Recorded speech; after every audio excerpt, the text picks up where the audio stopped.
When I was 7 or 8, I really wanted to be a doctor. Somebody gave me a little bag called Dr. Busby, and they had a little bit of a bag for making a house call. So I think that's how I got into it. When I was born, 1922, in Portland, Maine, the St. Barnabas Hospital on Woodford Street in Portland. I don't think you even want to know what my earliest memory is. I was less than a year old. I was standing in a crib, and my pants were full, and I was yelling for my mother to come take care of me.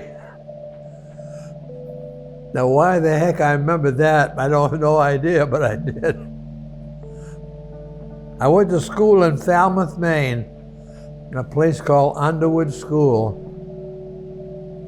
And then my father moved to New Jersey, so I had to go to school down there. And then I got a scholarship to go to a private school, so I went to that. Englewood School for Boys, they call it now. Well, I graduated from that private school, and I got a scholarship, and I went to Yale in New Haven. I had 2 brothers, and my other brother, he became a doctor too. The other one he was a businessman, a good one too. My doctor brother died in 1988 of amyloid disease, which is an unusual illness. And my other brother had a stroke, and after that he died. He was 92. So here I am, 101.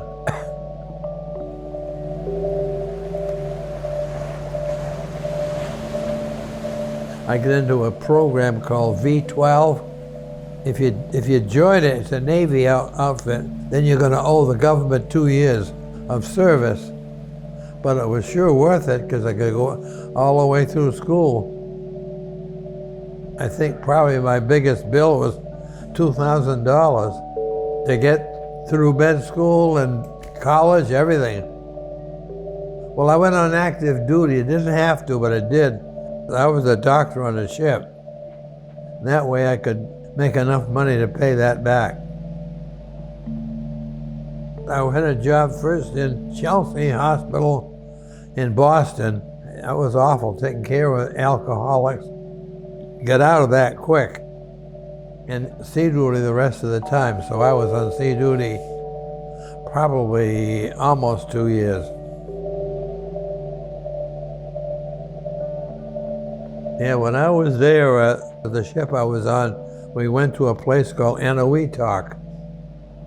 In Eniwetok, they were setting things up for making atomic tests.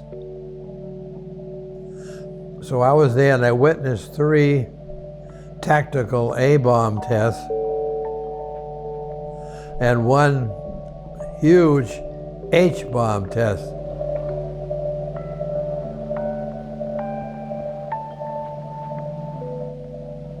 Which is unbelievable. But we saw the blast, and the thing was 5-mile wide blast. And I could feel the heat of it 18 miles away, just like that. I don't think they had an idea what it was going to be, whether we're going to have a chain reaction and get rid of the world, or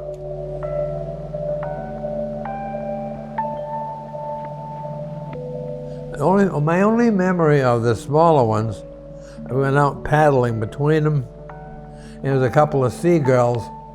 They got burned. One side of them was all black. They killed them, just like that. You know, not many people saw that.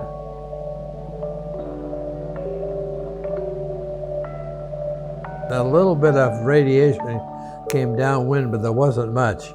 I'm a father of 6 kids, so I guess it didn't sterilize me.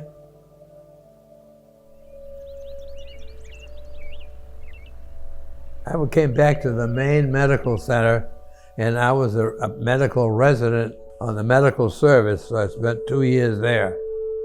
And after that, I went into private practice in Falmouth.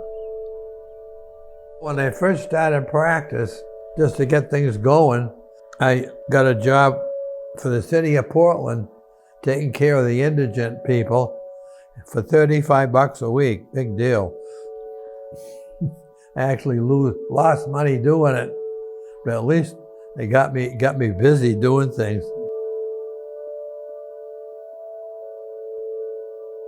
I went to 3 different ones: the Navajos in Arizona, the Shoshones in Nevada, and the Penobscots in Bangor.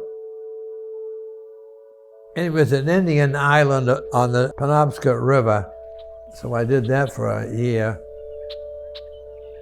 Their conditions were really bad. The Shoshones as well. I was the first doctor they'd ever had. Oh yeah, that was quite different. They didn't live that long, a lot of them didn't. But the biggest problem I had, as I said before, they don't speak English, the old ones. So you had to get some young kid to translate so I knew what the matter was with them. But a lot of these people had lived in these things called hogans, little round house with a chimney, a hole at the top.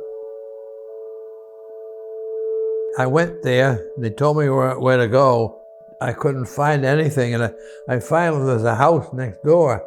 So I banged on the door, and nobody answered. I finally opened the door, and it turned out the Super Bowl was on, and nobody wanted to bother with me. That was a little different. You know, when I was first there, the only test I could do was a blood sugar and something else called a BUN, which is a kidney function test. And that was all we had to work with. And it's just so different now. Now you can do 25 tests all at once and have a pretty good idea what's the matter with people. Oh yeah, my wife was wonderful. She did a great job working with me. She put up with me, was able to take care of all these people. That was really very nice. And we treated quite a few different illnesses like typhoid fever, things you don't see anymore at all. We went to a place called Cabarete, which is in the Dominican Republic. It's on the water. There's a windsurf school there. So I was out there windsurfing. That was great. I started windsurfing when I was 65 years old. Turns out that my daughter right here came up to Waterboro, in which I have a place, and had a windsurfing setup. I said, "Come on, Dad, try it." So Dad tried it. I fell in umpteen times, but I just got totally hooked on it. Maggie was superior. She was better than I was all the time.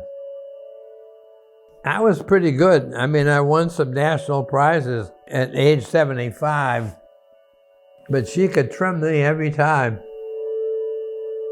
No, I was so lucky to have her as a wife.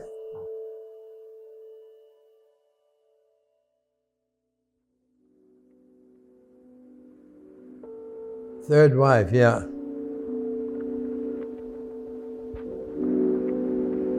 No, my first wife was bipolar, and she, all of a sudden, when she was up, she was wonderful, but when it was down, it was sad, and she finally took her life.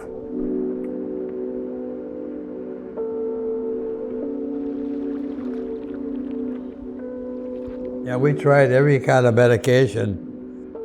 They didn't have lithium at that time, which is one of the drugs that works well for that. Everything we gave her made her worse. Sometime in my medical practice, I don't know, I don't know if I want to get in trouble or not, but I'll tell you, it turned out this one lady, I won't even mention her name, but she was on, I can't control her pain. It was terrible. And so she wanted to die. The family, they all wanted it to happen too. They were the ones that really came to me. So I called the priest up. I got him to come. And I got the police department in Falmouth. We all gathered together and agreed to take her life.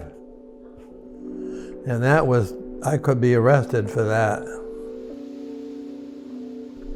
But that was so long ago, and it was the right thing to do for her.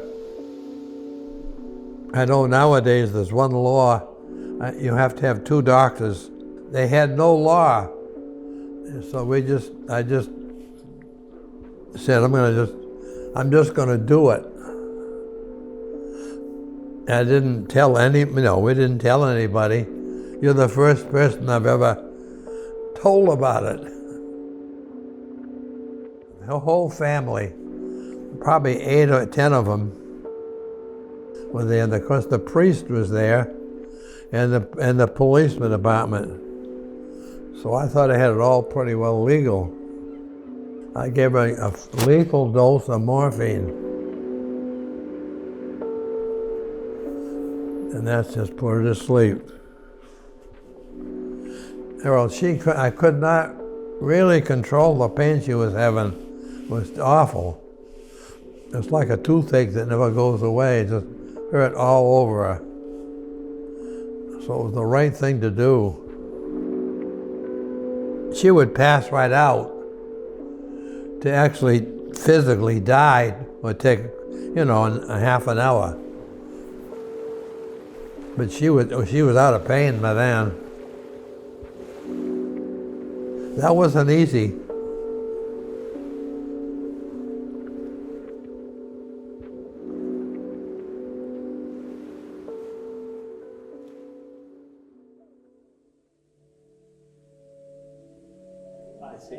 I see. Yeah. Okay. So what do you attribute your longevity Oh, to? that was right out of my mouth. Oh yeah. Keep moving. Number 1. Don't sit around. Don't be a couch potato. But be thankful for what you got. You have to be curious is number 1. See what interests you and go for it all the way. If you get into one particular interest, go for it. That was it. That's why I ended up being medical. I was curious, and somehow I wasn't, no doctors in the family. I was the first one doing that. But somebody did give me that doctor's bag. There was a hint to try it out. I still have my doctor's bag. Here? Oh, well, actually, a place in Waterboro, which is nearby. I was 90 when I let my license lapse. I was about 12 years ago, at least, whatever it was. I'm 100 now, so. You probably never have counted up all the people that you helped or... Oh no, you don't do that. I delivered a few babies, but I didn't count them up. A few hundred, but I think you had a special interest as the way to go. That worked for me.